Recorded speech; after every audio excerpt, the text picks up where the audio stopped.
Boa noite e vindos à quarentena ao vivo. Esta noite vamos ter, para ter aqui um debate sobre as políticas públicas climáticas que já não chegavam e que agora vamos ver como é que elas serão a partir da crise do coronavírus para o futuro. Connosco vamos ter a Luísa Schmidt, investigadora principal do ICS. Boa noite, Luísa. Vou pôr som, desculpa, estavas em silêncio. E temos também o Pedro Matos Soares, do Instituto Dom Luís e da FECul, também investigador. E nós, muito recentemente, publicámos um artigo que é exatamente sobre o problema que havia em termos de combate às alterações climáticas, em termos de políticas públicas, antes de começar esta crise do coronavírus. É um artigo que foi publicado na revista Climatic Change, o Mind the Climate Policy Gaps, e o artigo neste momento pode ser acedido gratuitamente. Já vamos pôr o link na página, nos comentários do Facebook.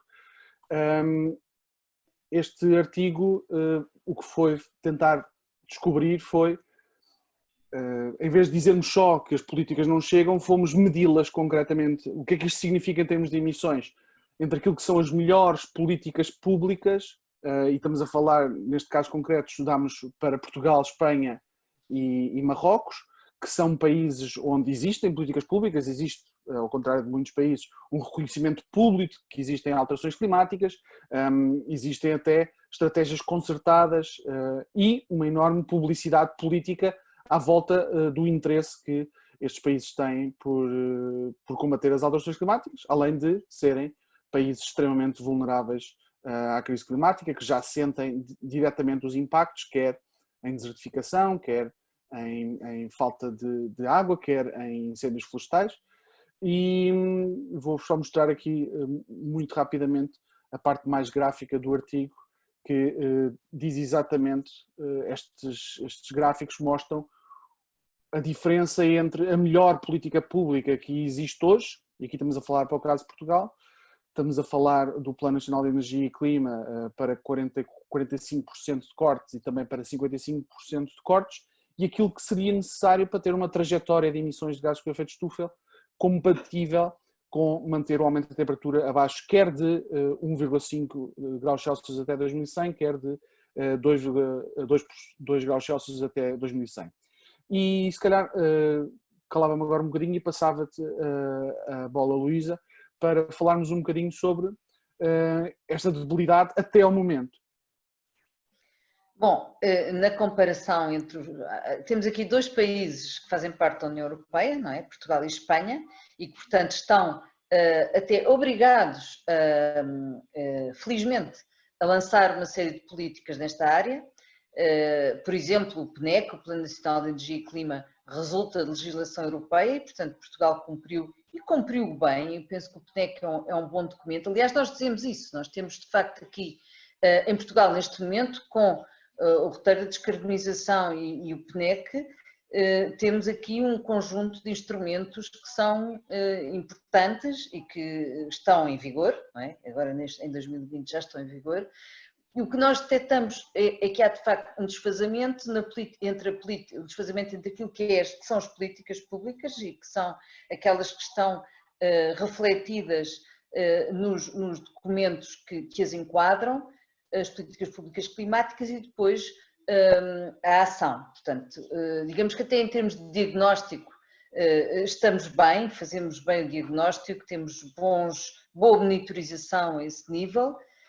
E depois, quando chega à prática, é que a coisa deixa a desejar em alguns aspectos. Como nós também sublinhamos, a questão, por exemplo, das energias renováveis, que depois já podemos falar mais detalhadamente sobre o impacto que elas têm tido no país, são um facto, não é? E nós desde 2005 tivemos uma política nesse sentido que se reflete naquilo que também são as políticas climáticas, mas depois o que nós identificamos neste desfazamento que existe, não é? Tem a ver com, por um lado, a indecisão política, portanto, muitas vezes anunciam-se determinado tipo de planos e políticas que depois não vão para a frente por indecisão, ou até por incapacidade, às vezes, de afirmação da própria pasta do ambiente, apesar de existir uma comissão para as alterações climáticas que implica vários ministérios. Por outro lado, a falta de comunicação também é importante, e isso também poderemos falar mais para diante, porque até na minha condição, de certo modo, de condição de socióloga, penso que esse é um dos problemas graves que nós temos para a implementação e efetivação das políticas, é muitas vezes a comunicação e a capacidade de mobilizar as pessoas com informação séria e profunda, e que seja eficaz.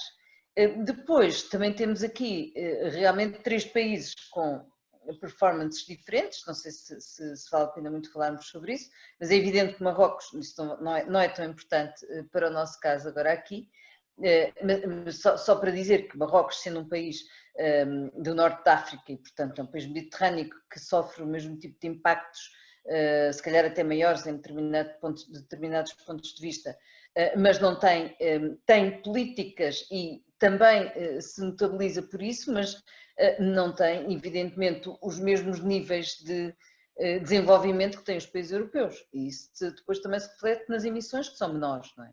Nem sempre por boas razões, é porque efetivamente também é um país onde há mais pobre, não é?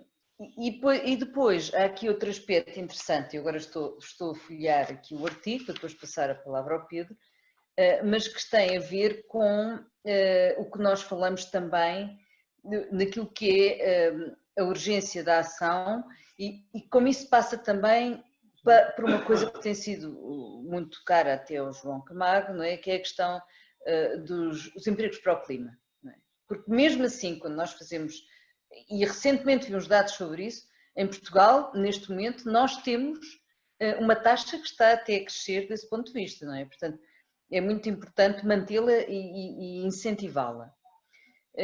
Mas, basicamente, não sei se o Pedro quer acrescentar aqui alguma coisa sobre a parte mais dele, portanto, a minha era mais a das políticas. Sim, boa noite. Boa noite.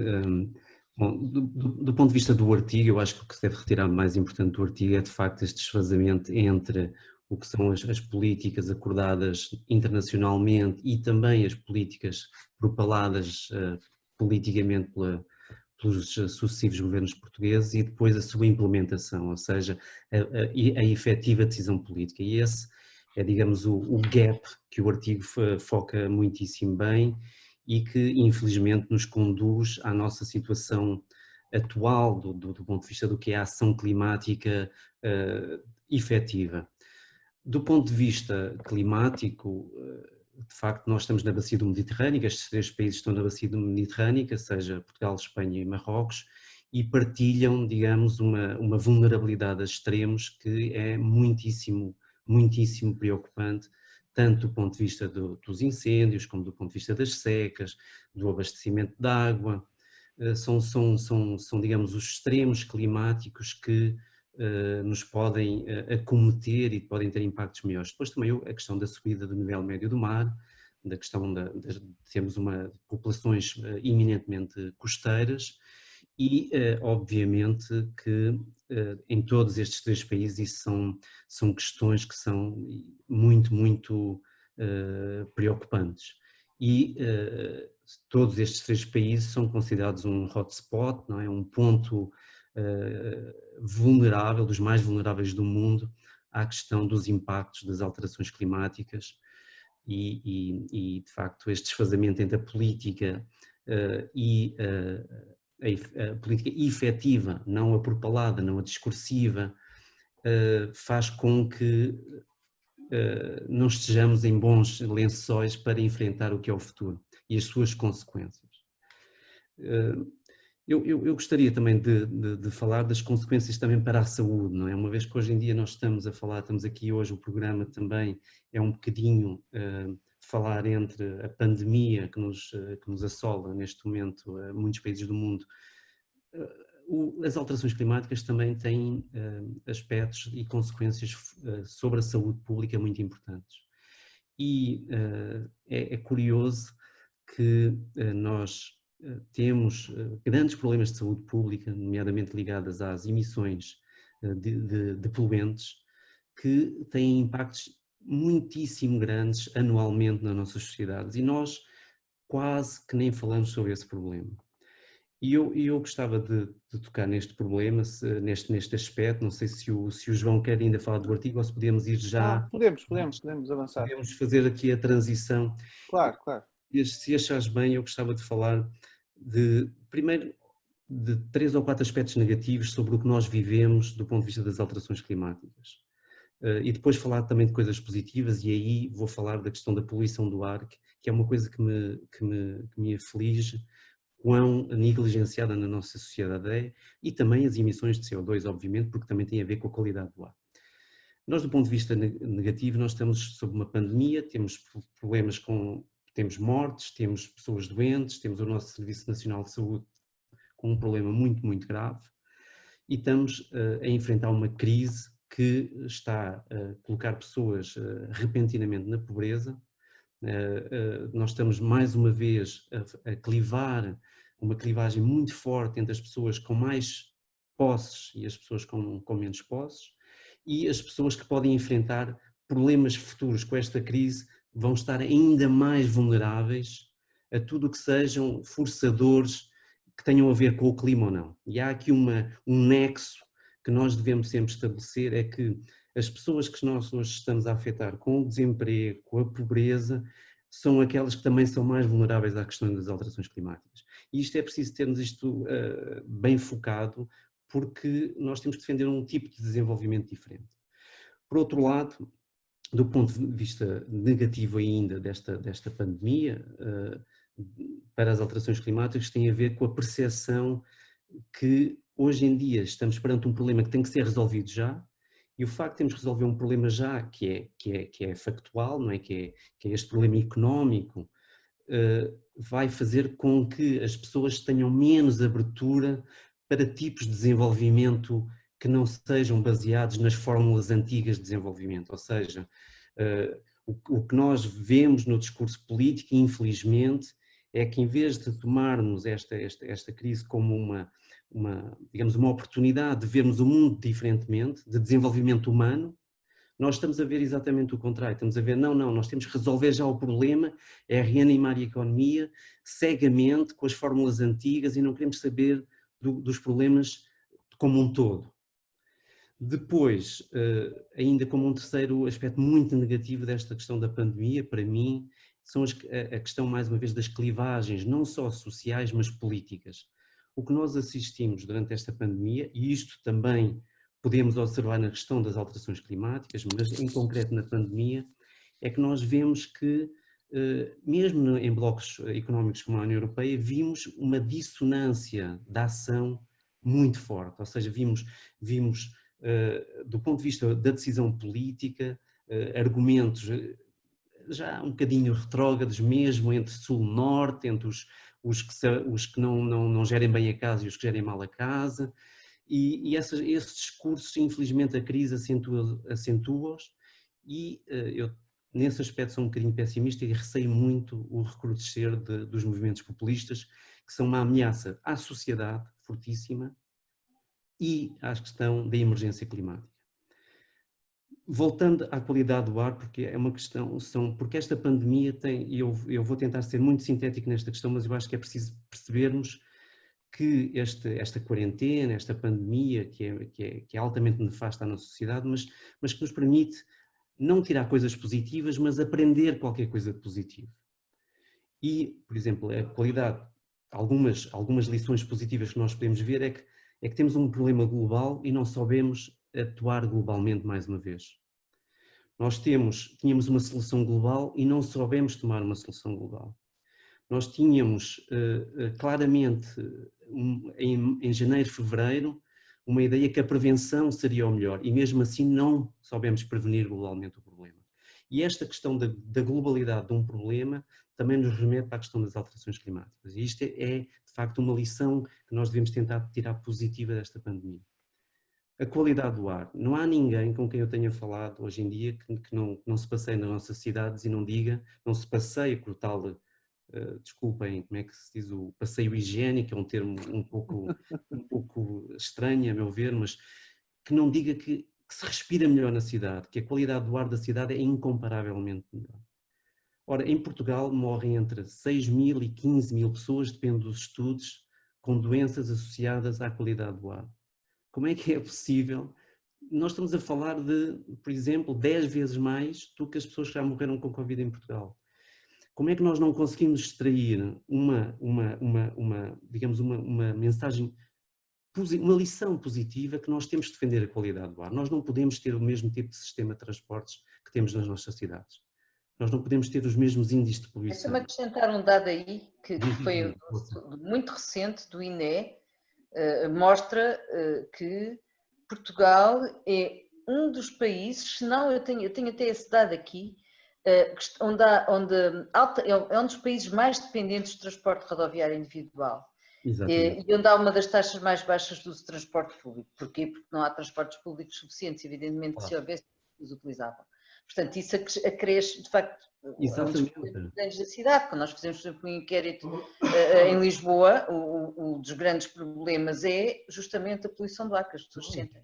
E isso tem a ver muito com esta dependência enorme dos transportes públicos, que não... E coletivo do transporte rodoviário individual. Na verdade, com o desenvolvimento que houve ao longo dos anos, em tudo o que tem a ver com o transporte ferroviário, foi impressionante a desativação, o número de quilómetros desativados, e depois não ter aumentado também suficientemente o metro, o transporte eficiente, não é? Portanto, isto foi uma coisa que tem 2 décadas de más políticas, 2 ou 3, não é? Desde que vieram os fundos europeus, foi muito importante fazer as estradas, mas quando nós comparamos os 2 tipos de investimento, houve um esquecimento total daquilo que é o transporte público eficiente de comboio e metro, que hoje nos põe também com emissões de CO2 elevadas, mas também da poluição do ar que afeta diretamente a saúde pública, de uma forma extremamente perigosa, como o Pedro estava a dizer. Na verdade, depois até surgiu uma espécie de uma doutrina um pouco esquisita, de que o que estava a acontecer agora era uma prova de que nós, enquanto espécie, éramos um vírus. Nós já fizemos até um programa sobre isso, em que, na verdade, quer dizer, o que está a acontecer agora prova-nos mais ou menos o contrário. Nós somos basicamente as mesmas pessoas, não houve mudanças significativas em termos daquilo que são os números da espécie humana, quer dizer, mesmo apesar das mortes associadas ao Covid, e os índices, por exemplo, da poluição do ar melhoraram drasticamente. Obviamente, isto não tem nada a ver com as emissões, e portanto, com as emissões tem, mas não tem a ver com a concentração de dióxido de carbono na atmosfera, que é determinante, não é? Mas deixem-me só finalizar as coisas positivas, são mais 2 ou 3 e que vão de encontro à questão das emissões, só para digamos, pôr aqui estes 2 pratos da balança, coisas negativas e coisas positivas. Bom, em relação às cidades, o ruído também. Quem vive em cidades com aeroportos e que, por exemplo, em Lisboa, nós não ouvimos quase aviões hoje em dia. Nós ouvimos muito menos ruído rodoviário. Ora, isso é um ganho para a sociedade. Nós devíamos ter, obviamente, transportes menos ruidosos na nossa cidade também, porque isso é qualidade de vida para os cidadãos das nossas cidades. São coisas pequenas, mas que nos mostram um caminho, e porque existe tecnologia, e já nós, no contexto das alterações climáticas, falamos dessas alterações necessárias à sociedade. Não é que a pandemia que se justifique, seja o que for, isolamentos, nada disso. Mas mostra claramente o efeito do que era uma política, de transportes diferentes, o que era uma política a todos os níveis diferentes desse ponto de vista da qualidade e do bem-estar dos nossos cidadãos nas cidades. Por outro lado, a questão dos animais, não é? As pessoas, hoje em dia, a percepção das pessoas é que, afinal, os mercados vivos de animais são muito engraçados quando somos turistas, mas que são uma aberração, criam doenças. Ora, a verdade é que muitos dos vírus que têm acometido a nossa sociedade nas últimas décadas também são da pecuária intensiva, e isto é preciso ter cuidado. Os mercados vivos, a meu ver, de animais vivos, são um retrocesso civilizacional, a meu ver, isso é uma opinião pessoal, As pessoas hoje em dia estão mais sensíveis a essa questão, mas têm sido criados muitos problemas de saúde pública em laboratórios e na pecuária intensiva. E a pecuária intensiva é, na verdade, a origem da maior parte dos vírus que têm sido um problema de saúde pública. Estás a falar da gripe das aves, por exemplo. Diz? Estás a falar da gripe das aves, por exemplo. Por exemplo. E outras. Há outros exemplos de coisas menos conhecidas em muitas regiões do mundo. O João estava a falar da questão das emissões. De facto, nós estamos, com esta paralisação que temos nas nossas sociedades, temos menos emissões. Mas as concentrações de CO2 estão mais elevadas do que no ano passado. Claro. Ou seja, o efeito de estufa, hoje em dia, quando nós comparamos com o ano anterior, ou quando comparamos com 2 meses atrás, a concentração é mais elevada. E o que provoca o efeito de estufa são os CO2 na atmosfera, não são as emissões diretamente. As emissões contribuem para essa concentração. Se nós olharmos para os relatórios de março, agora de abril já, as emissões de CO2 reduziram-se, mas as concentrações de CO2 aumentaram, porque nós temos um tempo de residência do CO2 na atmosfera muito importante. Por último lado, só positivo, também outra lição que tem a ver com mobilidade. E desculpa, João, eu sei que me estou a... Não, está-se bem. Mas eu acho que é muito importante percebermos uma coisa, que também tem a ver com mobilidade na cidade. Esta questão do teletrabalho. Nós vemos que temos a capacidade e que as empresas podiam também ser mais sensíveis do ponto de vista do que são as suas necessidades de transportar pessoas para os locais de trabalho. Nós podíamos ter claramente desta necessidade que nós tivemos de pôr a sociedade a trabalhar em teletrabalho, nós vemos aí uma lição positiva. Não era tão difícil nós termos as pessoas a moverem-se mais pelas mesmas razões diárias, pelo seu cotidiano, ou seja, nós podíamos ter uma fração das pessoas paulatinamente crescente nas nossas sociedades em que não tinham a necessidade de se deslocar. Isto, claro, depende das atividades, mas algumas das atividades podiam contribuir também para diminuirmos as nossas emissões associadas ao transporte. Depois a questão agrícola e essas coisas, mas já lá vamos falar também sobre isso. Força, João.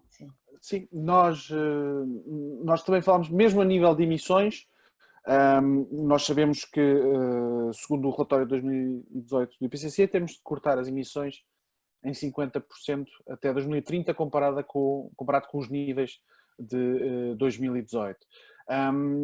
E sabemos também que isso significa um corte anual de, em média, 7,6%. Isto é, se continuarmos a acreditar muito na ideia de que os consumidores são super vigorosos e que manter-se-ão vigorosos, ou que vai haver uns truques de mágica tecnológicos que vão ser inventados à última da hora. E, na verdade, o que o FMI estimou há 2 dias em termos de recessão é uma recessão global de 3%, em Portugal seriam 8%, e um corte de emissões que seria o maior dos últimos 100 anos, mas que estaria perto dos 5,5%. Isto é, aqui temos uma aprendizagem importantíssima a fazer, que é, não é por acidente que se consegue fazer este corte. Estes cortes, claro. Mesmo que seja uma sucessão de acidentes, quer dizer, se for uma sucessão de acidentes cada vez piores, claro que isso tem um efeito cumulativo.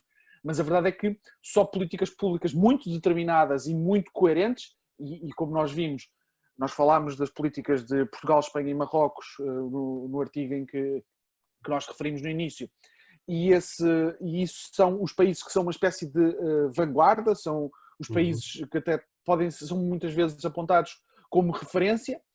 Não estamos a falar dos piores, não é? E que são muito maiores emissores, como os Estados Unidos, como a Rússia, como o Brasil. E, portanto, temos neste momento aqui uma enorme contradição, não é? Isto é, mesmo com esta crise, as emissões produzidas não são suficientes para o corte que nós precisamos. Luísa, significa que temos que ter uma política pública muito mais ambiciosa do que esta e que provavelmente não se compagina com manter o modo de produção que nós temos hoje. Claro que isto é muito mais fácil dito do que feito, não é? Claro. Mas este momento em que nós vivemos é um momento em que estão a abanar muitas convicções que eram uma espécie de escrita na pedra, nomeadamente a ideia de que o Estado é uma espécie de espectador sobre tudo o que acontece na economia e é algo que está claramente a mudar. Não estamos só a falar das discussões de eurobonds e de mutualização de dívida, estamos a falar de nacionalizações que vão ocorrer em algumas das maiores empresas do mundo, e isso significa que o Estado, se tomar posse delas, obviamente terá uma decisão importante a tomar sobre qual é o destino delas. Nos Estados Unidos sabemos que o Trump vai salvar a indústria do fracking e que ao mesmo tempo está a preparar-se para boicotar drasticamente tanto a energia solar como a energia eólica, mas isto a nível global é preciso claramente aproveitar este momento e forçar os governos a não fazer uma retoma na base exatamente daquilo que é o problema que nos trouxe à beira do caos climático, não é? Uhum. Bem, temos aqui vários problemas em cima da mesa, não é? Primeiro, eu acho que uma das coisas assim, fundamentais em termos mundiais são as eleições dos Estados Unidos. As eleições vão ser absolutamente estratégicas e cruciais. Se ganha o Trump é de facto desastroso, mas se ganha o Biden, não, pode haver aqui uma viragem muito grande a vários níveis.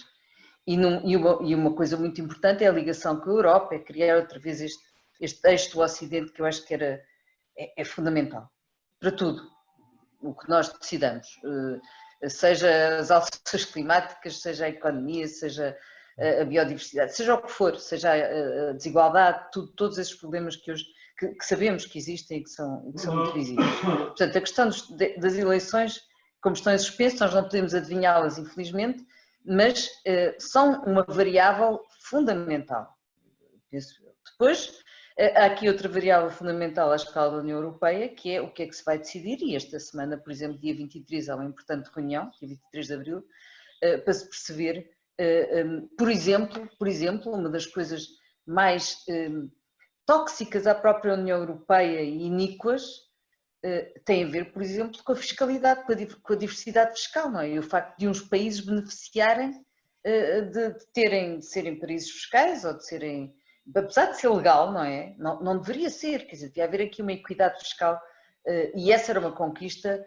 É nos grandes momentos e nas grandes crises que se podem fazer grandes conquistas. Essa seria uma delas, porque era uma maneira de uns países não ficarem em desvantagem relativamente aos outros. E concretamente Itália e Portugal estão em clara desvantagem relativamente à Holanda, por exemplo. A Holanda, a Luxemburgo, a Irlanda, enfim, aqueles que constituem a Malta, constituem têm essa capacidade, esse benefício de receber as empresas que querem fugir aos impostos nos outros países e, portanto, isso seria um momento também muito importante e também da solidariedade europeia. Eu sou uma defensora absoluta do projeto europeu, uma crente na Europa, uma cidadã europeia mesmo a tempo inteiro e acho que é um modelo, temos que lutar.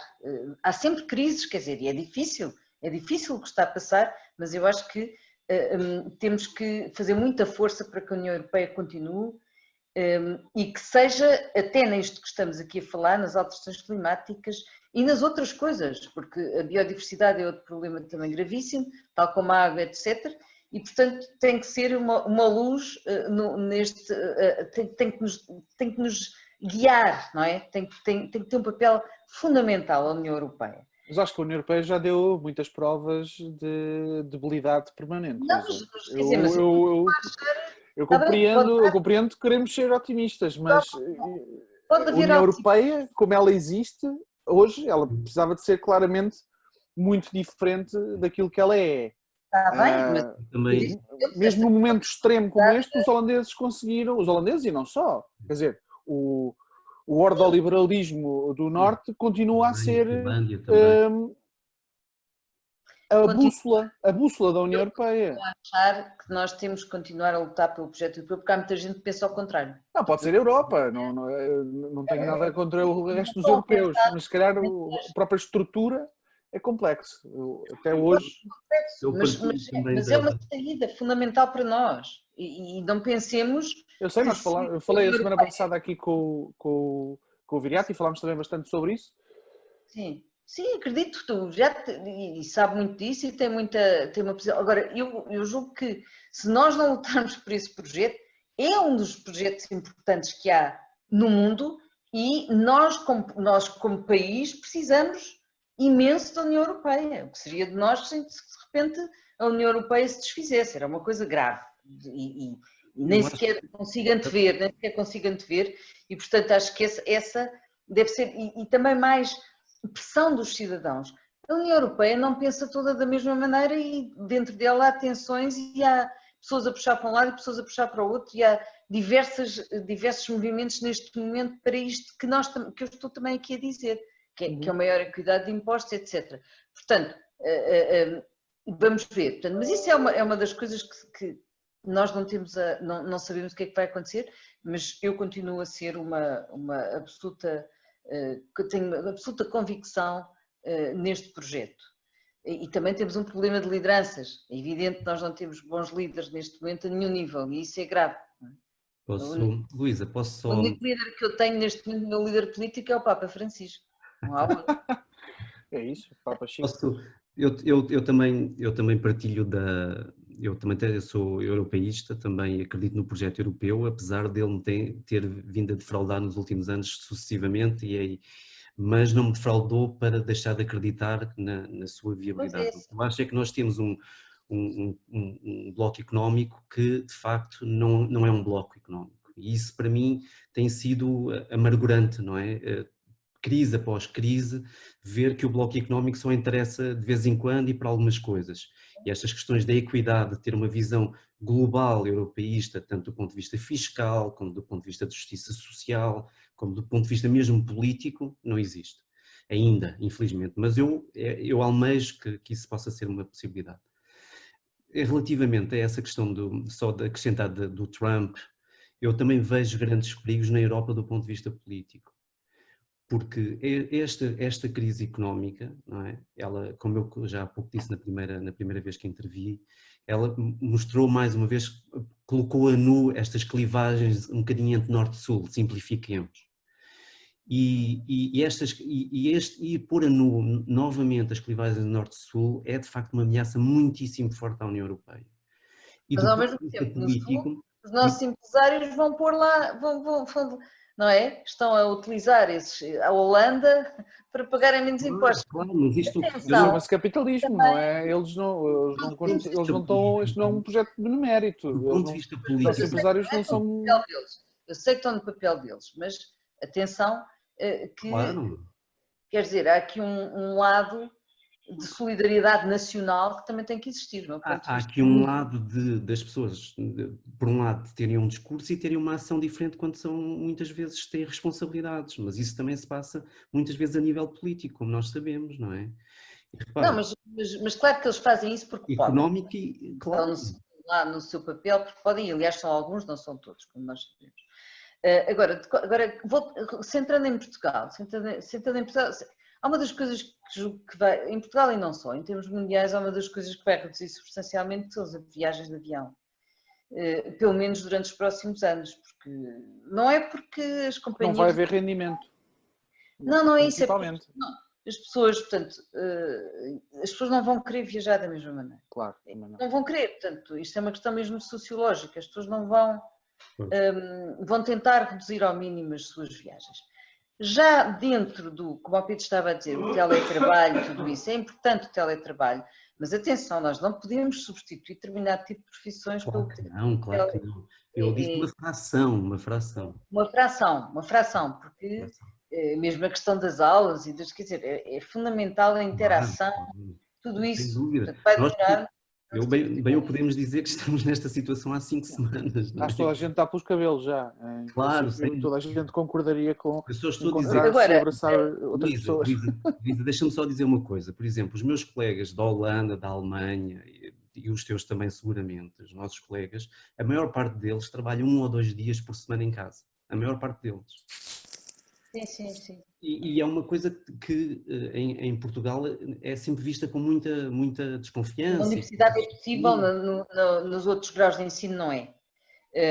Mas na universidade realmente é possível, isso é verdade. E há outras profissões onde também é possível. Agora, Uma das coisas que eu acho que era importante nesta viragem tem a ver com a questão energética, não é? A transição energética é ou não irreversível? Independentemente agora de nós considerarmos que ainda há muitas emissões, tudo isso. Eu acho que não é irreversível, Luís. Eu acho que o que está a acontecer agora é um bom sinal disso. Há um colapso de uma indústria, um colapso real de uma indústria, isto é, as petrolíferas nos Estados Unidos pararam porque os armazéns de petróleo e de gás estão todos cheios. Significa que eles tiveram mesmo parado de produzir. E depois não é só isso. E depois, com a guerra dos preços, o que aconteceu foi um governo salvar, ele garantiu tudo. Claro. Isto é, a decisão política é central naquilo que é a viabilidade ou não de qualquer indústria que existe hoje no mundo. E nesse sentido, o capitalismo continua a ser, os combustíveis fósseis ainda são o sangue deste sistema económico. João, eles estão a tentar arrebentar com as renováveis. O Trump vai tentar, ao mesmo tempo que vai fazer socialismo para as petrolíferas, vai exigir capitalismo puro e duro para as renováveis. Isto é, ou se aguentam ou colapsam. Isto não é um posto claro. Mas eu acho que esse é um dos grandes instrumentos de decisão política neste momento e nós infelizmente não temos visto, a não ser maus exemplos. A decisão política neste momento tem a ver com, digamos, o que se chama a reanimação da economia, ou seja, salvar, subvencionar empresas. E aí há uma escolha política. Temos o António Costa a dizer que vai fazer, que continua a querer fazer o aeroporto, por exemplo. Exatamente, é um exemplo, a meu ver, de má política, não é? Claro.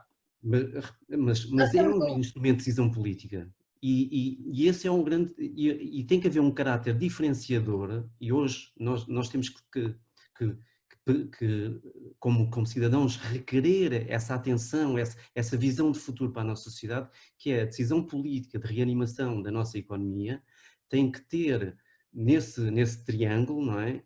Tem que ter a questão ambiental e da emergência climática, porque senão nós estamos agora, nós estamos a reanimar a economia como? E falamos de coisas concretas. Daqui a 2 anos, daqui a 3 anos estamos aqui com problemas ambientais fortíssimos outra vez. Mas mesmo economicamente, isto é a segunda crise nos últimos 12 anos. Deixem-me dizer-vos uma coisa que tem a ver com o que o João há pouco disse, que eu achei graça, e eu fiz aqui um rabisco rapidamente, umas contas, só para vos dar uma ideia do que é que nós estamos a falar, relativamente, por exemplo, saiu um artigo da Nature, há pouco tempo, que contabilizava os gastos, as perdas económicas devido às alterações climáticas para o mundo, e hoje está-se a falar muito de perdas económicas para o mundo devido à pandemia, e falava-se em 600 trilhões de dólares. Ora, nós temos projeções diferentes para o problema da pandemia, mas estamos a falar entre 2 trilhões de dólares devido à pandemia, de perdas para a nossa economia global este ano. O que é que nós estamos a falar? As perdas até 2100, se nós compararmos, estamos a falar de 3 ou 4 pandemias por ano. Por isso as pessoas têm que ter noção do que é tomar decisão política séria para fazer face ao problema das alterações climáticas e o que é fingir que não existe. Porque o que estamos a falar do ponto de vista das projeções que são feitas ainda da pandemia agora, estamos a falar de 3 ou 4 pandemias por ano, é o que isso significa se não cumprirmos com o Acordo de Paris. Por isso, isto está-nos uma perspectiva económica da ruína em que estamos a colocar o mundo se não tivermos uma decisão política que faça face a este problema. Eu nem entrava tanto no debate dos trilhões, porque, na verdade, estamos a tentar quantificar coisas inquantificáveis, que é quanto é que significa a viabilidade das condições materiais que permitiram a existência de civilização. Não é? Mas estamos a falar de economia, só se fala de economia. Mesmo que se utilizarmos só o jargão económico, das perdas de GDP, de PIBs, essas coisas todas, só olhando cegamente para isso, e não estamos a falar dos dramas humanos que são os mais importantes, não é? Claro. Da pobreza extrema, nós estamos a falar de números estratosféricos e as pessoas têm que perceber isso. E nós temos uma gostava de propor falarmos um bocadinho sobre coisas muito concretas. O governo está a falar de nacionalizar a TAP e de nacionalizar a EFASEC, e acho que em breve falará sobre nacionalizar a Galp, por exemplo. Isso são momentos históricos e estratégicos. qual é o futuro destas empresas se estiverem sob a mão do governo. É estarem uns anos a ser recapitalizadas para depois fazer uma cogestão com os acionistas em que se lhes mantém a capacidade de autorremunerarem-se durante esse período e depois no fim entrega-se-lhes de novo as chaves na mão como para continuar a fazer exatamente o que estavam a fazer antes? Ou não? E agora eu queria falar mesmo... A velha questão de nacionalizar as perdas e privatizar os lucros. Mas eu sobre isso não tenho nenhuma capacidade de reflexão, sinceramente não é a minha área, não sei o que é que poderá, não sei se o Pedro tem, se não, mas não é a minha área não sei qual é o sentido que isso faz, é que neste momento elas estão em crise abrupta e portanto não é tanto a Galp, não é? A Galp até distribui dividendos, portanto... mas isso não é problema, eles sei, distribuem dividendos em crise sem nenhum problema. Mas essa não é a minha área, não sei o que é que isso poderá significar. Mas voltando, eu acho que é importante nós discutirmos aqui um bocadinho a questão, como é que vai ser a refundação da economia, uma certa refundação da economia, para a sustentabilidade ou não. E aí, mesmo que o Trump, isto é uma intuição e é também baseado em alguns números e alguns estudos que eu vejo, mesmo que o Trump esteja a fazer isso nos Estados Unidos, para já, nem todos os Estados Unidos vão nisso, nem todos os Estados vão querer isso. E depois, a tecnologia das renováveis já está suficientemente madura para vingar. Não é? Já está. E, mas portanto, podia já estar há muito tempo. É difícil fazer uma regressão a esse nível como ele pretende. Claro que se ganhar o Biden, então isso muda completamente. Mas eu não sei se muda completamente, porque o Biden, quer dizer, o Biden não é um grande campeão de alterações climáticas. A questão central, não interessa agora, a questão central não é só as políticas, é também a tecnologia se está ou não madura. E está. Pelo menos todos os indicadores mostram isso. E mesmo que ainda haja esta tendência, esta força, portanto, das empresas do carbono, tudo isso, há muita força também em todas as outras. E pode haver aqui benefícios importantes para essas indústrias e esses benefícios não têm que ter só a ver com apoios fiscais, com nada disso. Por exemplo, uma das coisas que o Stiglitz diz num artigo que ele escreveu recentemente tem a ver com, eu até o tenho aqui, com a necessidade de tudo que tenha a ver com apoios e incentivos tenha que obrigar a cumprimento de regras ambientais. E outra coisa que ele diz, que vem um bocadinho de encontro àquilo que o Pedro estes números que o Pedro esteve agora a dizer, é que quando se desleixarmos as exigências ambientais, climáticas e sanitárias... Mas eles já estão a fazer isso. Ficaremos todos mais expostos a doenças e a problemas muito mais graves e depois gastaremos muito mais dinheiro. É tal história... Mas eles não conseguem pensar tão longe. Normalmente não gostam de pensar nisso. O quê? Eles não gostam de pensar nisso, porque aí... Não. Mas voltando ao que eu estava a dizer, nada contrário. Se a União Europeia continuar, por exemplo, tudo o que tenha a ver com os pacotes de desenvolvimento e de apoio às questões sustentáveis da condição energética. Aquilo que, por acaso, eu acho que era muito interessante, nós vemos, por exemplo, o caso de Portugal. Há uma coisa que Portugal tem investido nas energias renováveis, sobretudo desde 2005, com um impacto muito positivo no nosso balanço energético. Contudo, esses efeitos ainda não chegaram às pessoas. Esse é um dos problemas que temos. Nós somos um dos países que tem menos número de painéis solares de energia fotovoltaica. Não temos. Com esta... Foram escolhas políticas também. Tem mais sol e não temos nem solares térmicos.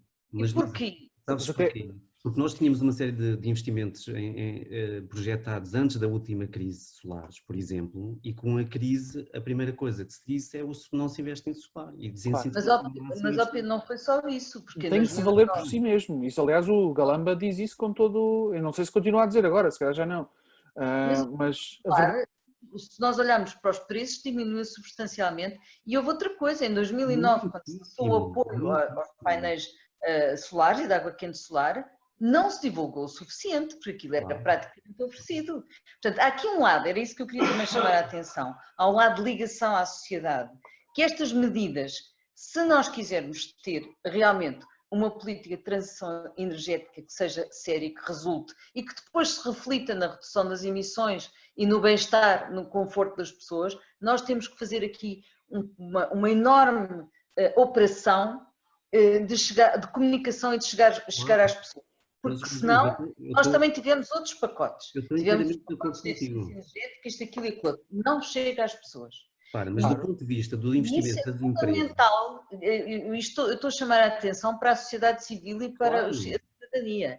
E se nós não... Ainda por cima, para uma matéria que é altamente complexa. É que uma pandemia toda a gente percebe tudo isso. Agora, esta questão de mudarmos das alterações climáticas, não é? E de mudarmos e da questão energética é uma questão altamente complexa. As pessoas não estão em Portugal a perceber o potencial que há aqui e a beneficiar daquilo que lhes pode chegar. E, portanto, nós temos que insistir muito nas políticas públicas para a eficiência energética, eficiência, porque isso é algo que... Luísa, a eficiência não nos permite resolver este problema. Não esquecer que somos um dos países que tem maiores taxas de pobreza energética. Isso é verdade. Clima temperado. E com o clima temperado porquê? Porque as pessoas realmente vivem em casas que não conseguem arrefecer no verão nem aquecer no inverno. Mas nós com a eficiência não vamos lá. Também altera muito a saúde pública. Porque é uma das razões porque as pessoas também têm tantas doenças e morrem, não é? Claro. Já sabe. Eu estou de acordo contigo, mas eu acho que para este tipo de crises nós temos de ter aqui um binómio de investimento público direto e de investimento público indireto nas empresas e das empresas, ou seja, nós temos de ter aqui... Mas a União Europeia não deixa fazer investimento público direto. Aliás, se cumprirem as regras... Repara, claro que deixa. Não deixa, quer dizer, se enfiarmos num buraco de dívida, sim. Houve, mas os empréstimos que infelizmente estão a ser negociados e que não são os eurobonds, que são esta coisa dos... Mas dia 23 de abril vai ser muito importante. Vamos ver o que é que se vai passar, mas o governo aí tem uma forma de investir, e é essa forma que vai apoiar e que vai pagar layoffs, essas coisas todas, não é?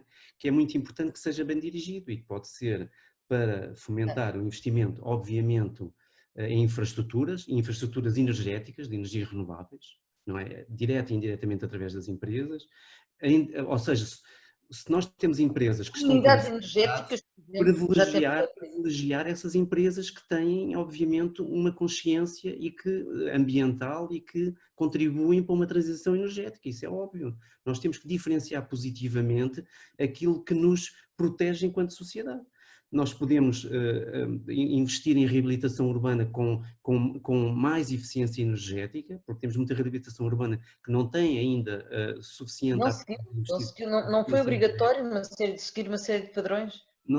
As redes de transportes de águas e de eficiência no que é a gestão da água, era muito importante termos um investimento e canalizarmos investimento para essa área também, e aí mais uma vez estamos a falar tanto do setor público como privado. Nós temos a questão das redes digitais também, que é onde se pode fazer também investimento sério e claro, e nós temos que ter uma ideia diferente de sociedade, não é? E o governo... Deixa-me falar das infraestruturas ecológicas, que é uma coisa que se liga muito pouco em Portugal e que são fundamentais para a boa água e para os alimentos. São alimentos. E aí... E a floresta... Deixem-me dizer-vos... Ecológicas, estou a falar da Rede Nacional de Áreas Protegidas, da RAN, da Reserva Agrícola Nacional, da Reserva Ecológica e da Floresta, obviamente. Da última vez que houve uma crise parecida com esta, eles tentaram mandar isso tudo para o lixo. Se tentarem imputar os custos desta crise, uma vez mais, através de uma lógica de austeridade... É sempre uma coisa muito posta de lado, a questão. E nós temos que fazer força para que não seja. Porque eu acho que vai... Eu acho que nós estamos de acordo todos numa coisa. Vamos lá ver. Eu acho que estamos de acordo em muitas coisas. A Luísa já disse que temos um problema de liderança, não é? E temos um problema de lideranças em termos internacionais e também nacionais em várias esferas da decisão. mas também nós, como sociedade civil, e eu penso que a Luísa disse muito bem, chegado a este estado de coisas e a esta crise, eu acho que as pessoas têm que, digamos, associar-se a uma ideia de país diferente e de mundo diferente. Acho Mas que tem não que é ser mundo, porque associar-se por... nacional não não é- vamos. Há muitos movimentos emergentes que não podem ser menosprezados. Há muitos. Claro, mas eu não estou nos pesados, eu Eu estou estou... agora a fazer um levantamento em Portugal de uma série de coisas que vocês conhecem, aliás, ou pelo menos o João conhece, com vocês alguns, mas já há muita coisa diferente a caminhar no mesmo sentido. Claro. Claro que as coisas não são a preto e branco e com uma grande diversidade, mas não só os nossos inquéritos mostram mais sensibilidade e ética e ambiental, como em termos gerais, não é? Sobretudo nas gerações mais novas e nas gerações que têm filhos pequenos e tudo isso. Luísa, mas com este estado de pandemia, se nós fizéssemos agora esses inquéritos, ias ver que as pessoas iam ter preocupações imediatas um bocadinho diferentes. Talvez não. Há uma série de coisas que se esperava que acontecesse e que não estão a acontecer, nomeadamente um isolamento da sociedade que existe, mas que não é, mas é um isolamento físico, não há um isolamento social. As pessoas têm mantido uma enorme, em geral, não é? Obviamente há exceções, bastante boa cortesia, bastante capacidade de interação e utilizar este momento de fragilidade. Eu faço-vos um desafio em relação ao que eu estou a dizer. Eu estava a falar de lideranças, ok? Eu só estou a dizer que eu acho que tem que haver uma convergência de lideranças. Tem que haver novos líderes, tem que haver pessoas na arena das lideranças que sejam com um pensamento um bocadinho mais, digamos, robusto para estas questões. Eu faço-vos um desafio. Uma visão estratégica. Uma visão estratégica. Reparem numa coisa. De todas, nós temos ouvido tantas notícias, tantas intervenções públicas sobre este problema da crise económica. Ouviram falar muito, conseguiram ouvir alguém a falar estrategicamente sobre o futuro do país, com este nexo em que o desenvolvimento tem que ser sustentável, com medidas concretas e com uma visão concreta. Eu não vi. Claro que não. Eu não vi, sinceramente. Não é isso. Vocês sabem que não, é os liberais a dizer que é preciso mais competitividade. Sabiam isso ou não? Atenção. Uma pessoa quando lê os jornais internacionais percebe que o debate em vários sítios da Europa passa por aí. E há muita gente a defender essas outras e muita massa cinzenta já a pensar nisso. Claro. Não, estou a dizer que o Ministro do Ambiente fez um inquérito a um conjunto de personalidades sobre isso, sobre como é que se poderia sair desta crise de Covid-19 de uma forma sustentável. É sim, mas o António Costa fez outro em que não convidou nenhuma dessas pessoas. É que as pessoas, é uma diversidade de pessoas, não interessa, é uma sondagem dele e tem interesse que ele o faça. E muita gente tem falado, quer dizer, o que eu estava a dizer não tinha a ver tanto com opinion makers nem com líderes políticos, tem a ver com movimentos emergentes na própria sociedade.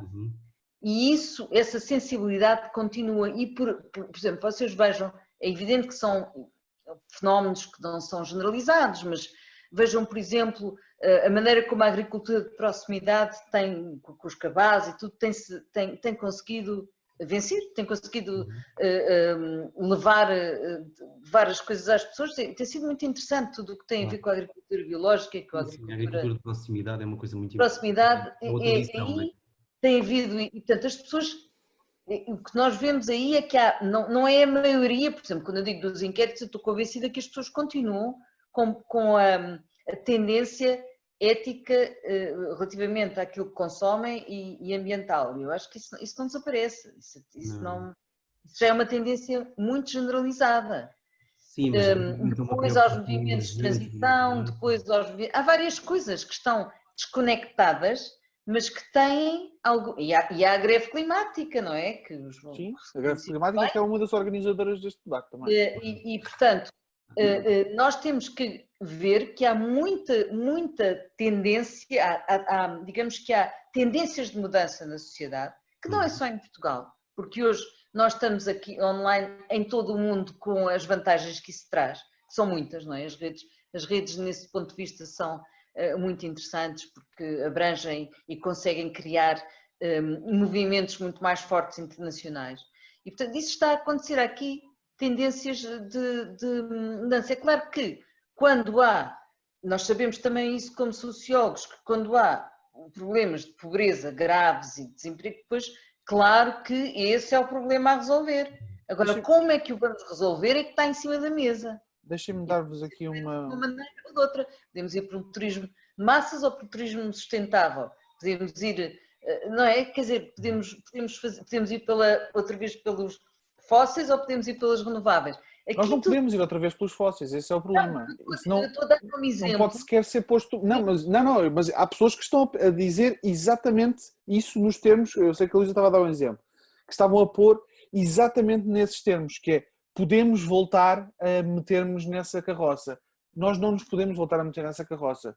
Essa carroça significa o nosso colapso coletivo. Não é especulativamente, é garantidamente, não é? Talvez até em alguns momentos já tínhamos ultrapassado alguns dos limites. Outra coisa muito interessante, nunca os cientistas foram tão ouvidos. Nós andávamos aqui há tanto tempo a dizer que ninguém ouve os cientistas e, de facto, neste momento... Estão a ser ouvidos os cientistas, os médicos neste momento. Mas isto traz a ciência, desculpe, João, isto traz a ciência para a praça pública. E a ciência ganha aqui um papel e uma força muito grande para outras matérias. Eu isso acho que é... Mas veja os últimos 2 anos ou 3 anos. A ascensão do movimento climático, mobilizações de massas, não são mobilizações especulativamente de massas, são mesmo mobilizações de massas em todos os países. E vamos falar, por exemplo, da COP do ano passado. Manifestações multitudinárias, o ano inteiro com ações diretas não violentas, invasões, ocupações, tudo. Milhões de pessoas na rua simultaneamente. E depois chega a COP, que é o momento em que pode haver uma correspondência institucional àquilo que é claramente uma vontade popular e geracional, e é um colapso. Isto é, não há nenhuma dúvida que os cientistas são ouvidos por uma parte cada vez maior da sociedade. O problema é o condicionamento que existe dentro do sistema político para simplesmente garantir que o capital recebe a sua remuneração social, vai se mantendo vivo para conseguir continuar a dar capital ao capital. Isto, temos aqui contradições bastante importantes. E o que temos que pensar é que, no final deste ano, vai haver aí 1 milhão de desempregados em Portugal. E se calhar vai haver, em todo o mundo, vai haver mais 200 ou 300 milhões de desempregados. E a pergunta é, vamos deixar que a conversa continue a ser? É preciso voltar a criar empregos que, em muitos casos, são completamente inúteis para a sociedade, e este momento em que nós vivemos mostra também a inutilidade de muitos empregos que as pessoas fazem porque têm de ganhar dinheiro, não estou a dizer, não é por mais nada, porque têm mesmo de ganhar dinheiro, enquanto há muitos empregos que têm de ser feitos e não estão a ser feitos, porque não têm o rendimento de capital que justifica uma política pública. E significa que, quando eu falei das nacionalizações, é mesmo isto. Ou essas nacionalizações servem para modificar, em alguns casos, fechar, outras vezes reconverter. Obviamente, os trabalhadores que estão nessas empresas devem ser a linha da frente dos trabalhadores que são convertidos para outras áreas, aquelas áreas que são imprescindíveis neste momento. E estamos a falar, obviamente, de energia, mas também transportes, também, a Luísa falou muito bem, infraestrutura ecológica, ordenamento do território, estamos a falar... E também da economia do cuidado, a economia do cuidado na maior escala. Estamos a falar de saúde, estamos a falar de educação, estamos a falar de proteção, estamos a falar de proteção do território, estamos a falar de proteção de florestas. Na verdade, o combate à crise climática é o pináculo da economia dos cuidados, que é cuidar, que é a capacidade destas gerações que estão hoje vivas continuarem a reproduzir humanidade para o futuro. Porque ultrapassar aqueles limites que nós apontámos no início da discussão não é só uma coisa abstrata, não se convencionou 1,5 ou 2 graus porque calhou.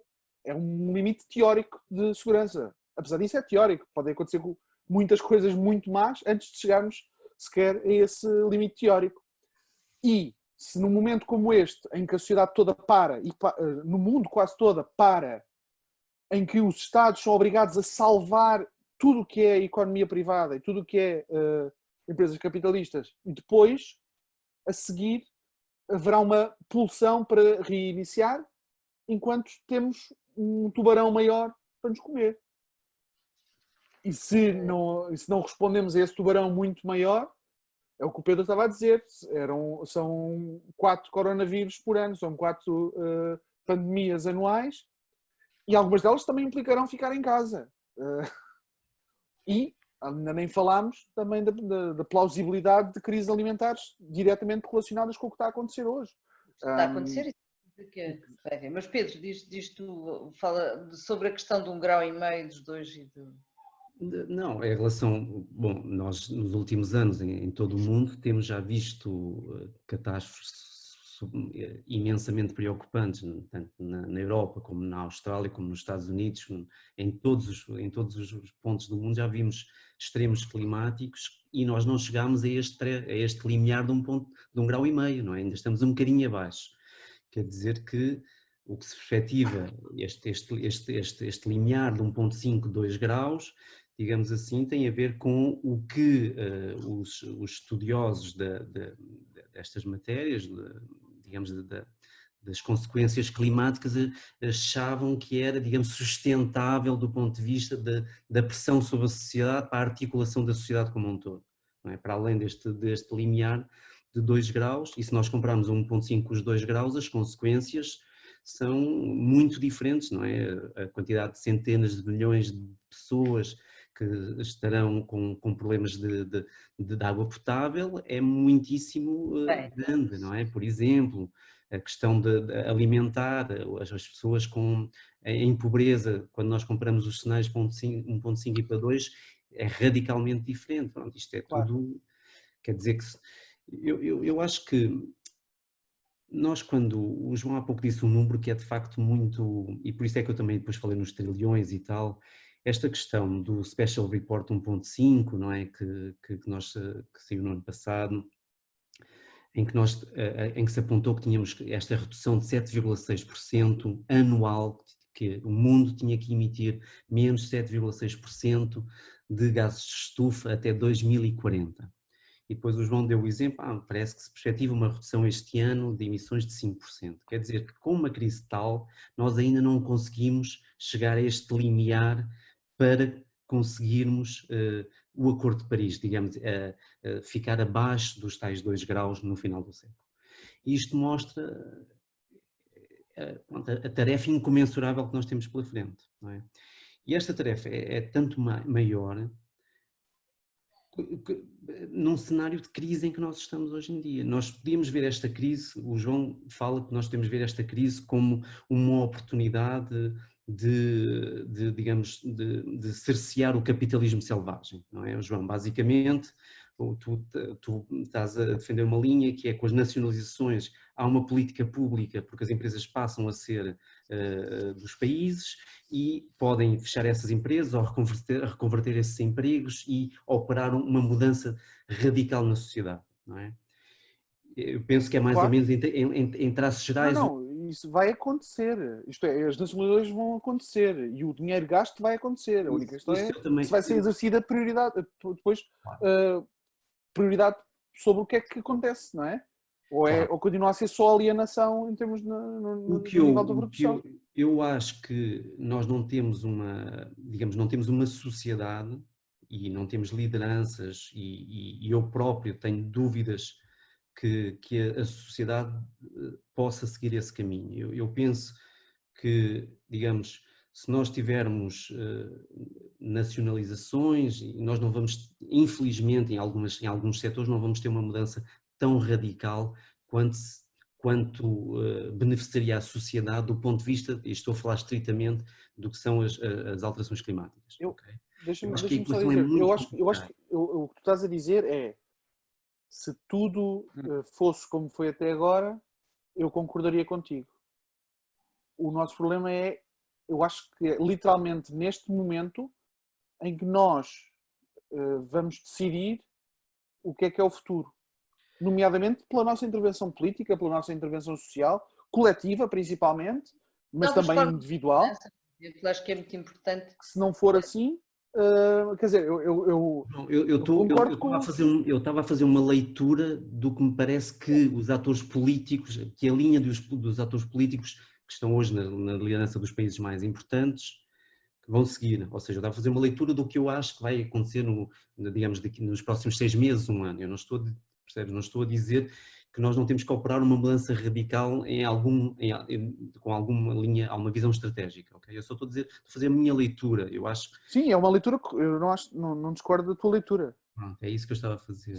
Eu penso que, de facto, nós temos um ponto em que os Estados, os governos vão ser obrigados a uma intervenção muito forte nas suas economias, e acho que é uma oportunidade para se redirecionar a sociedade do ponto de vista estratégico, e porque acredito firmemente que as alterações climáticas são uma ameaça às nossas sociedades.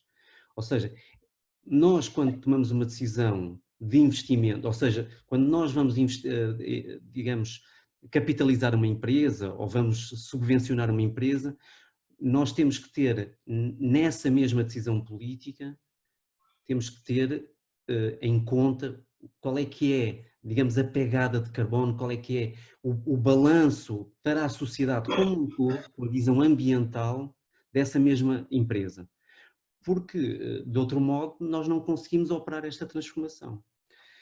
E, por outro lado, com um investimento seletivo e diferenciador do que é forçar a tal transição energética, a tal eficiência energética, as redes de abastecimento de água sem perdas, uma agricultura muito mais de proximidade, nós termos a capacidade de produzir termos uma certa independência, como o Primeiro-Ministro falou, não podemos estar tão dependentes da produção externa, nós interiorizarmos isso na nossa visão também de sociedade, em que nós temos que ter, porque se nós produzirmos cá temos menos pegada de carbono. Mas até agora claro, mas isso faz sentido, mas até agora toda a política foi para a internacionalização, quase para o Ministério da Internacionalização. Vamos lá ver. Aqui 2 ou 3 coisas, isto depois também tem que ter um limite, já estamos a falar de mais. Claro. Mas queria deixar aqui 3 notas sobre estes assuntos que foram aqui falados por vocês. Relativamente à ciência, e eu acho que é uma oportunidade única que já está criada e que está, como é que eu hei de dizer, está quase, já tínhamos visto nos inquéritos que as pessoas querem cada vez maior intervenção dos cientistas. Há um dado muito interessante do inquérito feito quando foi os 40 anos do 25 de Abril. Houve uma sondagem feita pelo meu instituto, o Instituto de Ciências Sociais e pelo Expresso, na altura, em que mostrava que os mais novos, 90% dos inquiridos mais jovens, preferiam que fossem os peritos e os cientistas a tomar as decisões em vez dos políticos. Isto tem a ver de facto, com outras coisas, não é? Com a descredibilização dos partidos, fundamentalmente dos partidos tradicionais. E que as gerações mais novas sentem muito mais isso fortemente, não é? Não se identificam com as lógicas do aparelhismo. Mas também outros inquéritos mostram que as pessoas querem muito mais intervenção dos cientistas. E nesta pandemia houve uma intervenção, eu sei que são cientistas muito ligados às questões, às questões que estão em causa, não é? Epidemiologistas, enfim, biólogos, etc. Mas, de qualquer maneira, a ciência ganhou um palco que não tinha. E eu acho que isso é uma coisa a que nós nos temos que agarrar para outros assuntos. Isso é a primeira coisa. A segunda coisa, que julgo que ficou muito à vista, tem a ver com a questão da pobreza, sobretudo ficou muito à vista como é que esta diferença norte-sul, e agora estou a falar em termos globais, não é? A diferença norte-sul é brutal e não pode ser, quer dizer, não podemos continuar com esta desigualdade, com esta injustiça, com esta iniquidade entre os países do norte e os países do sul. Portanto, tem que haver aqui, até porque nós estamos... Porquê? Porque há interdependência. E ficou muito à vista esta interdependência, esta globalização em que nós vivemos, que leva a que estejamos todos dependentes uns dos outros. E, portanto, isso eu acho que é outra matéria que ficou muito visível, de uma forma até muito chocante, mas que mostra esta interdependência. É outro fator que temos que levar em conta. Depois, uma outra coisa tem que ver com o que estávamos a falar há pouco, com a transição energética, que perante tecnologias que já estão maduras, nós temos que nos agarrar a isso com vantagens a 3 níveis. Se nós fizermos uma transição energética, nós temos uma economia a funcionar, temos novos agentes económicos e uma população, até trabalhos mais bem preparados, com maior capacidade, não é? Com maior capacidade. Depois temos, por outro lado, melhor saúde pública, seja em termos de emissões, seja do conforto térmico, tudo isso, e temos benefícios ambientais. Portanto, nós temos que nos agarrar a isso, porque isso é uma matéria que eu julgo que é muito importante. E a terceira coisa, a quarta coisa, tem a ver com a questão que o Pedro estava a falar, da questão da segurança alimentar. Acho que isso também veio para ficar. É evidente que nós não vamos ser independentes, nós não vamos voltar ao Instituto do Pão no tempo do Estado, não é isso que se pretende, porque já sabemos que não vamos ter autonomia alimentar, nem queremos, não é essa a ideia. Mas que a segurança alimentar se tornou algo importante, acho que isso ficou muito claro, e que é preciso incentivar simultaneamente agricultura de proximidade, circuitos mais curtos entre a produção e o consumo, mas também, aí não sejamos, também temos que ter outros setores que sejam exportadores para podermos importar aquilo que nos vai sempre faltar em termos alimentares, que são, por exemplo, os cereais, não é? Portanto, há aqui uma estratégia também muito, mas também que está a ser, ficou muito nítida esta questão da necessidade da insegurança alimentar e da necessidade também de produzirmos mais aquilo que fazemos, seja na agricultura, seja também na indústria, a verdade é essa, não é?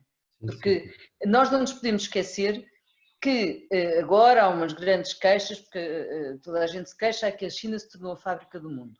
Mas em 90, quando se criou a Organização Mundial de Comércio, uma das coisas que o Clube de Roma discutiu e queria integrar em tudo quanto fosse as trocas comerciais era a introdução dos direitos ambientais e dos direitos humanos.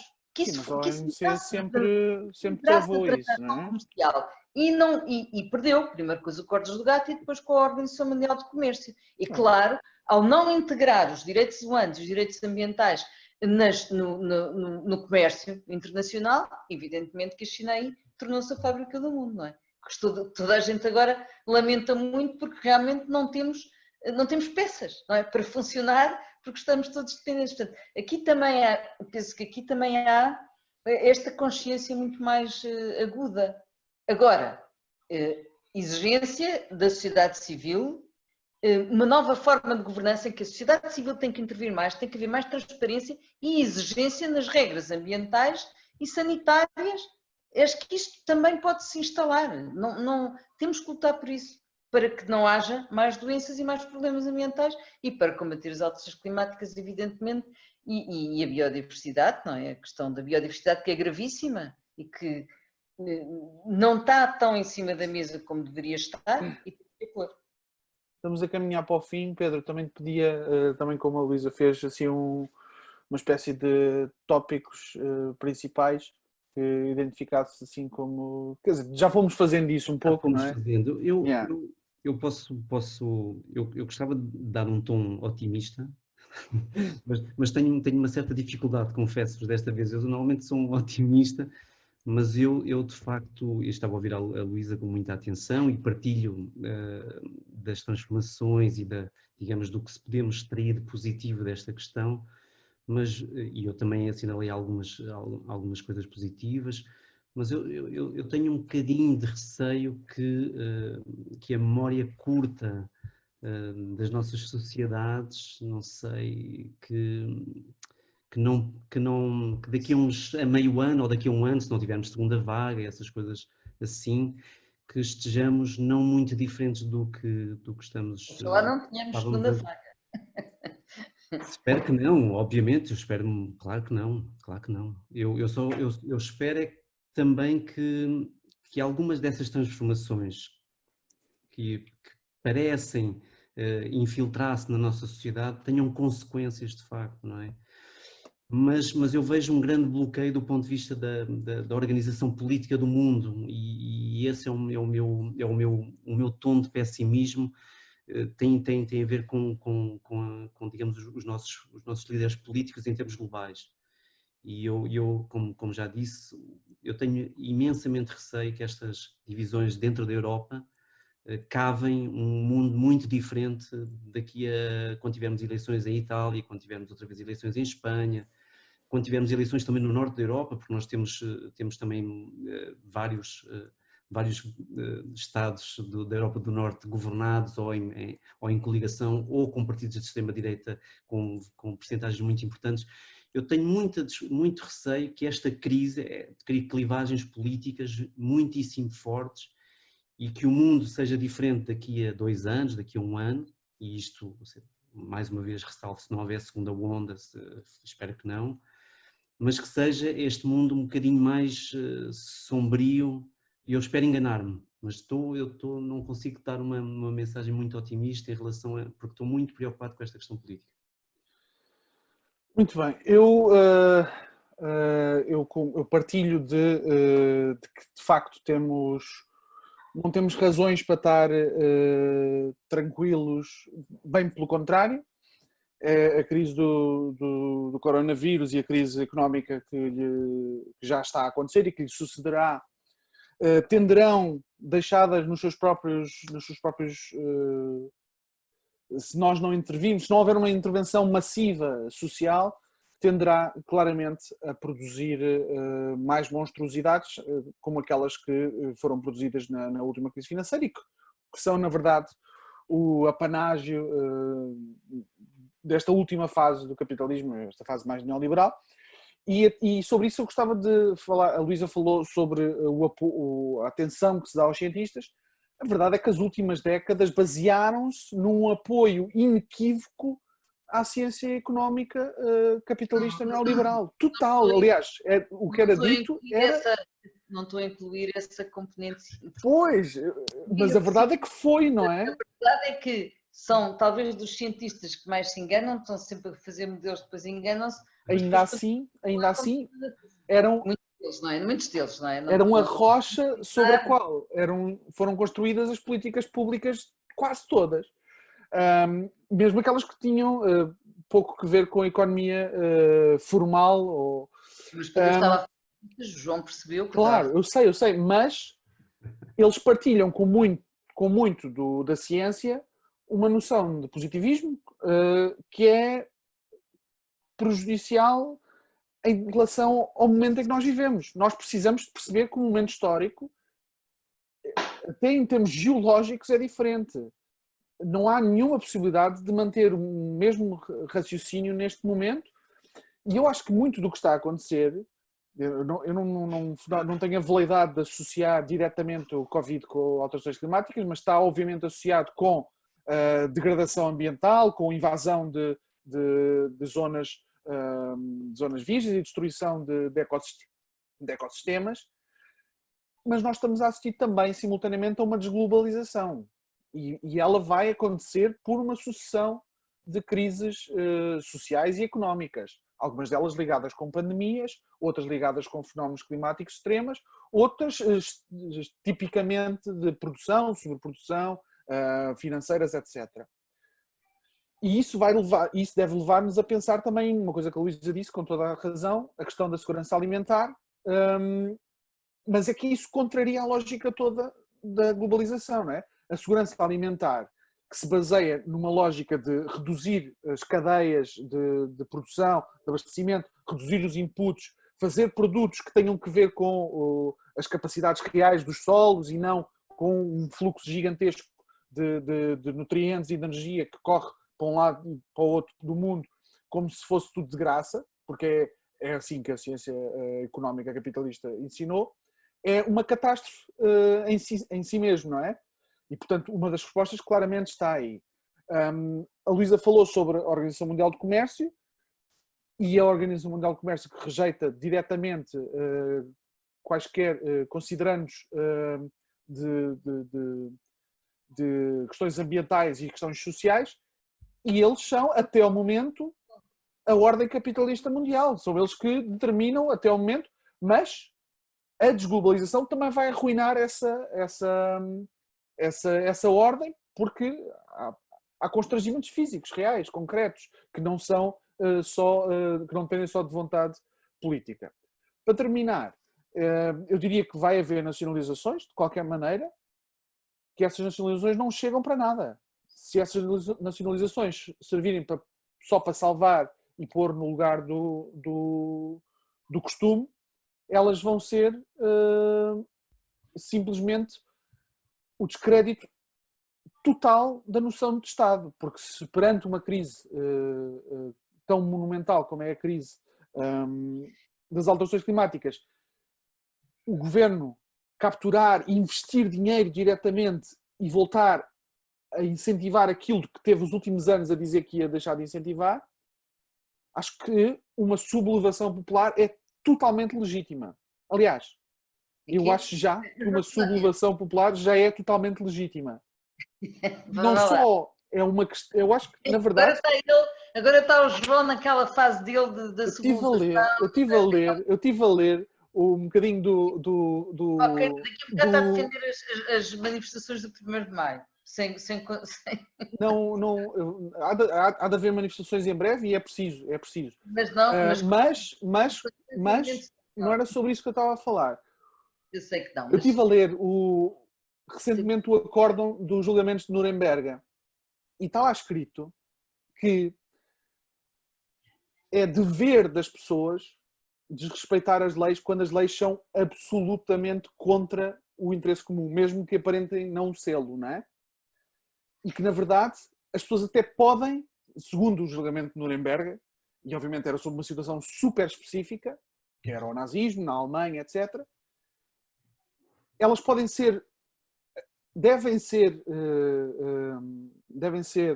informadas de que um rumo insustentável para nós, enquanto espécie, é uma condenação de nós mesmos e de todos que nos sucederão. O que significa que o imperativo da vida é bastante relevante neste momento. E isso deve servir para mobilizar-nos enquanto sociedade civil e enquanto todo o conjunto da sociedade, embora obviamente haja interesses muito contraditórios nesta sociedade, vivemos em capitalismo, obviamente uns puxam para o lado, os outros mamam. Mas vivemos em capitalismo. O problema é o capitalismo financeiro, não é o capitalismo não é o capitalismo. Oh, Luísa, as lógicas do. Agora, não é este o debate, mas vamos fazer, vai haver em breve. O neoliberal, capitalismo neoliberal. De qualquer maneira. O extrativismo e o produtivismo, o capitalismo não neoliberal, em termos de extrativismo e destruição ambiental, era bastante similar. Queria dizer uma coisa só para acabar. Claro. É que o papel da sociedade civil vai ser cada vez mais relevante. E, portanto, aí concordo, nós temos de estar muito atentos, temos que intervir e temos que dar a cara. Isso aí não há dúvida nenhuma. E eu acho que é possível, hoje em dia, estamos mais preparados para isso do que estávamos há uns anos atrás, mesmo num país sem grandes tradições democráticas. Nós pensamos que o 25 de Abril, que é no próximo sábado, só ocorreu em 1974.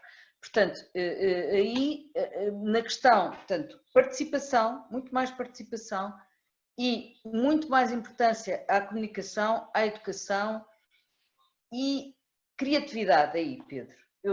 Temos que conseguir ultrapassar algumas barreiras e unir-nos nos esforços para isso, tanto nacionalmente como internacionalmente. Claro, internacionalmente, obviamente. Eu acho que sim, eu na minha reflexão anterior a começarmos... Agora quero ver o concerto. O grande concerto, não se esqueçam disso, o grande concerto do Live Aid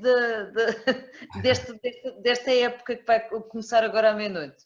Eu acho que a minha preocupação, como estava a dizer, com a geopolítica, com os políticos, não é... Acho que dá mais relevância à questão da sociedade civil se mobilizar e das pessoas serem interventivas, não é? Das pessoas serem interventivas e às vezes esquecerem o seu pequeno interesse e irem para a arena política também, não é? Em vez de às vezes só estarmos no nosso gabinete, as pessoas saírem, não é? Mobilizarem-se e lutarem por um futuro melhor, acho que sim. E acho que, de facto, é verdade que hoje em dia as pessoas que produzem conhecimento em Portugal são mais, eu diria que também são melhores e são mais escutadas, eu sem dúvida nenhuma. Luísa, vamos para o concerto então, João? Então, agradeço-vos imenso pela Muito vossa obrigado pelo convite. participação. Foi fixe, foi bastante animada a nossa discussão. Nós vamos continuar a ter discussões aqui na quarentena. Continuamos a ter as nossas rúbricas todos os dias. Esta semana estaremos a acompanhar a campanha A Galp Tem de Cair, que é uma campanha que está associada à Shell Must Fall, da Holanda. Estaremos aqui todas as noites a fazer diretos a falar sobre exatamente porque é que esta campanha existe, o que é que ela defende. Podem continuar a acompanhar-nos a partir do Facebook, do Instagram, do Twitter, do Spotify, e vemo-nos em breve. E continuem aí, força e paciência para ir para a continuação da quarentena. Até já. Boa noite. Boa noite. Boa noite, adeus. Adeus.